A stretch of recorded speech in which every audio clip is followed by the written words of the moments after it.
Senhores, cada dia que passa fica mais difícil de suportar viver nessa realidade. Então, algum momento eu vou ter que abandonar a matéria completamente e atingir a gnose, porque tá difícil.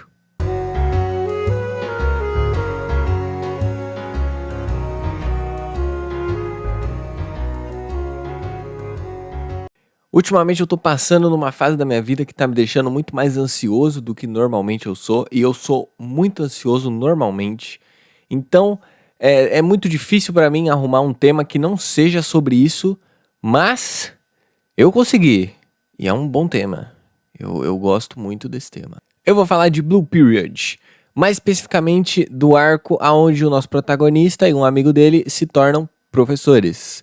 Sim, vou falar de professor de novo. O que você esperava, né? Mas antes eu vou primeiro contar o contexto de como ele acabou nessa parte e de quem que eu quero falar dessa parte em específico. O nosso protagonista nesse momento, ele tá na faculdade, ele tá mais ou menos ali no meio da faculdade, se não me falha a memória, e ele precisa de dinheiro, porque ele é pobre, uma coisa aí que assola a humanidade, parece que assola a humanidade japonesa também, quem diria, né?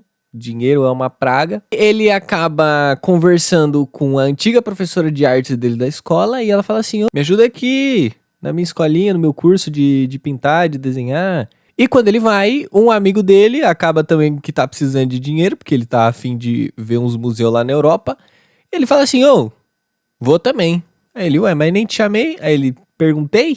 E aí eles vão juntos e eles viram professores juntos no negócio.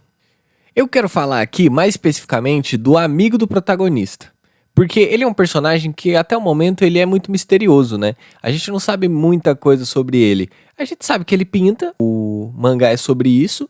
A gente sabe que ele gosta de pinturas, porque ele tá a fim de ir pra Europa ver pinturas. E basicamente é isso. Ele não dá muitas informações sobre ele mesmo até esse momento, mas você sabe que ele é um cara misterioso, ele é um cara que guarda muitas das emoções pra ele mesmo, porque várias oportunidades ele pensa sobre falar, mas ele não fala, sabe? É uma coisa assim. Enfim, esses dois personagens, eles estão na escola, né, dando aula pra várias crianças mesmo, né? E à medida que os capítulos vão passando, tem uma das crianças que se sente meio sobrecarregada com o fato de ser uma pintora, né? Ela faz muitas outras coisas, ela faz muitos outros cursos e ela não se sente valorizada nas coisas que ela faz. Porque aí ela faz muita coisa e ela não tem um pai, uma mãe que fala assim: parabéns, não sei o que, legal, muito bacana, e valida o trabalho dela e bota ela pra fazer trocentas outras coisas. Então ela pinta, faz balé, ela escreve, não sei o que, ela faz trocentas coisas. Chega um momento que essa criança acaba tendo um momento de muito estresse quando ela tá apresentando uma obra, né, dela pras outras crianças. E aí ela fala assim: mas tá uma bosta mesmo. E aí ela começa a estragar o próprio negócio. E aí que esse personagem começa a ficar preocupado com essa criança de verdade. Antes ele já estava, porque ele é uma pessoa que já pensa sobre, né? Ele já vê e já começa a ficar meio, tem alguma coisa aí. Só que nesse momento é que ele decide tomar alguma atitude. Ele, em algum momento, percebe que a criança não dá valor à própria arte, né? E essa é a grande questão dela. E aí ele decide fazer uma arte com a criança. Ele fala que vai fazer uma colaboração com ela, né? Porque aí, se a arte for dos dois, ela não vai poder rasgar, né? Ela vai ter que valorizar, entendeu? Ela não vai poder jogar fora, porque aí já não é mais dela, é dela e dele. Antes de continuar, eu queria dizer o quão impressionante essa ideia é. Quando eu vi ele fazendo esse plano, eu fiquei sentido, porque é uma coisa que eu pensaria muito fácil. É com certeza, tipo, o meu plano A, sabe? Numa situação como essa. Então, esse personagem, ele começou a me pegar aí. Enfim, eles começam a pintar uma obra abstrata. E aí, o mangá, ele é muito bonito, porque ele deixa duas imagens para enquanto eles estão pintando, apenas nesse silêncio entre eles dois. Esse é um momento que é de muita conexão entre os dois personagens. E aí, primeiro a gente tem essa página. E eu queria dar ênfase em como eles se aproximam, né?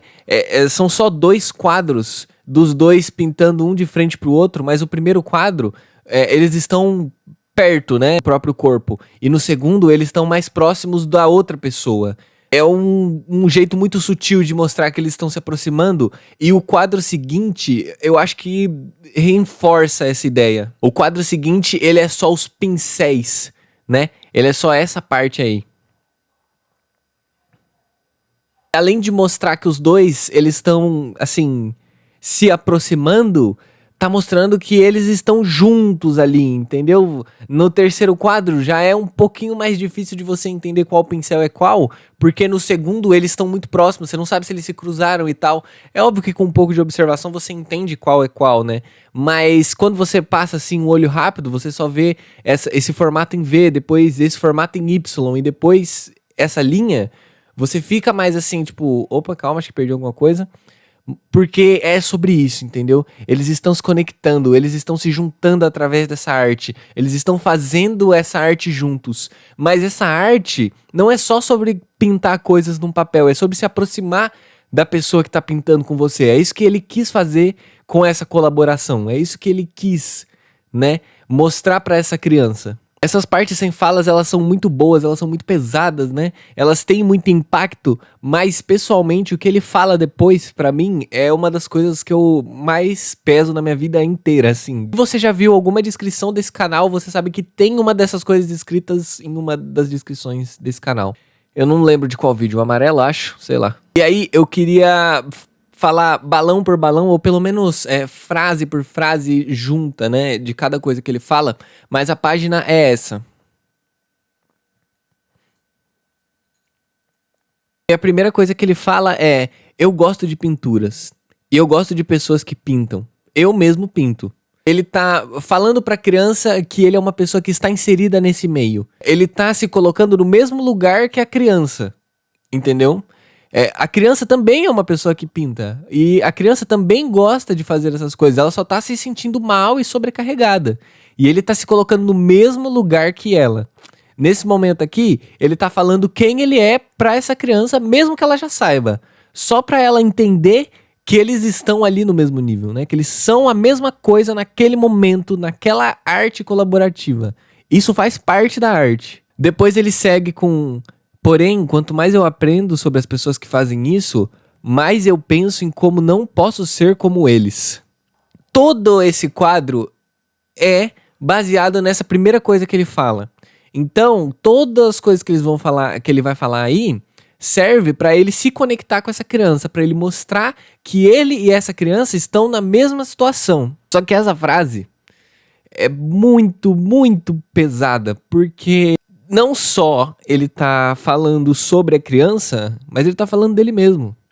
E ele é um cara adulto, ele é um cara de mais ou menos 20 anos, que já tentou entrar na faculdade em outras oportunidades, que entrou numa faculdade recentemente, que está fazendo arte, que vai ter um diploma nesse caso dele, eu não sei qual é o curso dele exatamente, mas provavelmente de pintura.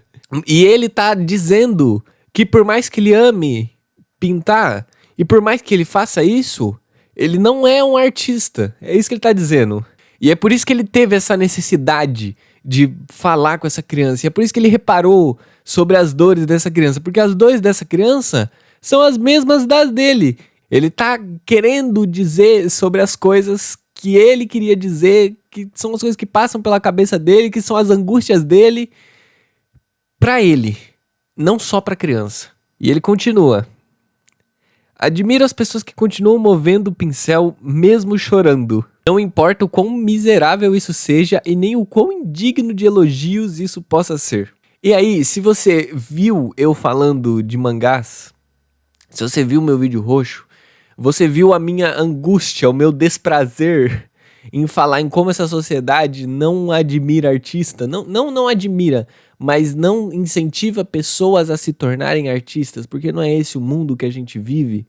E, nossa, exatamente do que ele tá falando aqui. Além dele falar que as frustrações dele impedem ele de fazer as coisas, e que ele admira muito que as pessoas consigam ir atrás mesmo sofrendo, ele ainda diz que não existe esse apoio pra ser artista, porque quando você faz e você não vai ganhar nada em troca, É isso que é fazer arte às vezes. E ele entende que isso pode ser indigno e miserável, mas ele admira que as pessoas consigam fazer isso. Porque ele não consegue.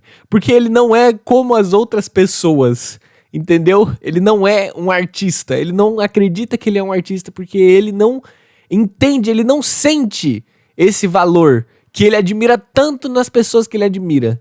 Puta que pariu, velho. Minha nossa. E aí, isso envolve muito uma conversa que eu tive uma vez com um amigo do cinema, um grande amigo do cinema, que eu já mencionei ele aqui também.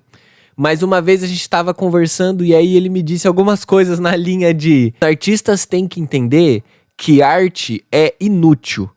E não inútil porque não serve pra nada, mas inútil porque não tem nenhum efeito prático na sociedade. O que ele quis dizer com isso? Que ser artista não é a mesma coisa que um lixeiro, por exemplo, que você tá tendo uma contribuição, né? Você está fazendo a vida das pessoas melhor, você está tirando lixo e tá levando ele pro lixão, entendeu? Isso é uma coisa útil, isso é uma coisa prática. A arte não é assim, a arte não funciona dessa maneira. A arte é uma coisa subjetiva.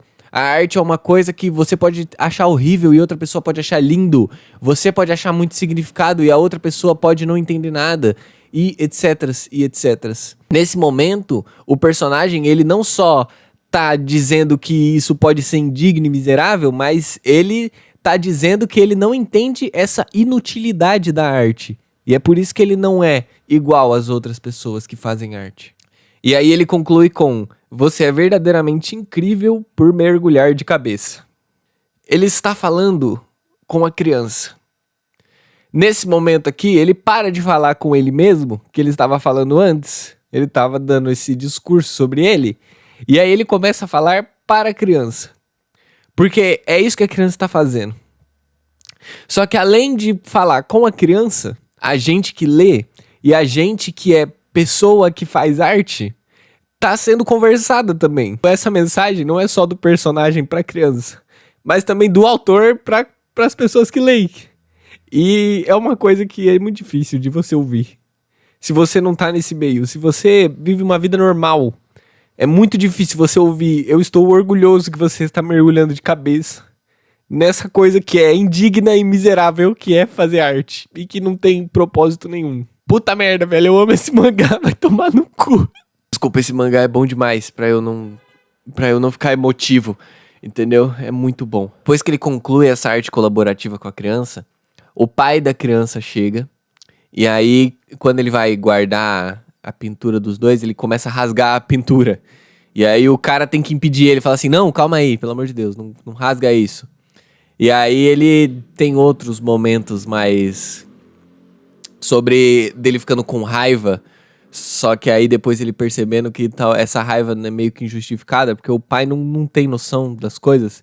E é muito triste isso, porque você vê o pai com boas intenções, sabe? É um pai legal, ele é simpático, ele, tipo, fala coisas boas pra filha e tal, só que ele não entende o valor da arte. Então, quando ele pega a arte na mão, ele não trata como se fosse arte, ele trata como se fosse lixo. E aí isso é uma coisa que você começa a entender por que aquela criança tá se sentindo tão mal em relação a isso. Só que não é como se fosse culpa do pai, mas meio que é. É uma coisa... É bem subjetivo quando você olha assim, mas é forte, é forte. E aí não vai pensando que acabou, não vai pensando que só porque o homem chora é porque é o fim do negócio, porque tem mais uma parte fantástica, né? No final desse arco todo, né, deles sendo professores pra ganhar dinheiro e tal, o personagem, ele sai antes do negócio. Porque essa experiência mexeu muito com ele. Tem toda uma parte dele conversando com o protagonista sobre como ele não vai mais ser professor. E tem uma parte dele pensando sobre que ele não vai mais ser professor. Sobre como ele não consegue aguentar essas coisas tão específicas, né? Essas angústias tão profundas na própria alma, porque ele se vê muito nas crianças, né? Ele se vê muito nas pessoas que ele deu aula. Tem o último quadro dele sendo professor, que é esse. Esse quadro eu li muito próximo, né, de um evento que aconteceu na minha vida quando eu trabalhava de professor, que foi o Dia dos Professores. Eu tive esse pensamento. Eu não fui feito para ser professor também. Quando eu li isso, eu acho que foi o melhor momento para ter lido, Porque foi no exato momento em que eu estava numa situação extremamente parecida. Tem uma coisa que pessoas que não são professoras fazem. Eles tratam o professor como se fosse um segundo pai para essas crianças. Você pode ser próximo dos seus alunos, né? Você pode ter uma boa relação com seus alunos, né? Porque você não precisa ser um otário com eles o tempo todo, que é outra merda que professor faz. Só que você não é responsável por esses alunos como um pai, uma mãe é responsável por esses alunos. Só que as pessoas querem jogar isso pra cima de você. Porque elas querem precarizar o trabalho de professor e elas querem justificar essa precarização com: cara, é um favor que você tá fazendo pras crianças. As crianças precisam de você lá e não sei o quê. Quando na verdade isso é uma grandiosa mentira. Quando você está lá e você não está salvando essas crianças, você não faz uma coisa colaborativa que funciona, que foi o que aconteceu com esse menino, que ele tentou ajudar e ele percebeu que não deu certo, você se frustra, entendeu? Você acha que você perdeu seu posto de salvador, sabe? Uma parada assim. Mas não porque você se sente assim, porque tá todo mundo dizendo que é pra ser isso. E acho muito forte pra mim, porque eu li essas coisas exatamente no momento que eu precisava ler. E é isso, mano. Eu espero que você tenha gostado. Peço desculpa aí por ter ficado emotivo, mas essas páginas elas me enchem de muita emoção, tá? Então é difícil pra mim não expressar essas emoções. Então é isso. Um beijo pra vocês.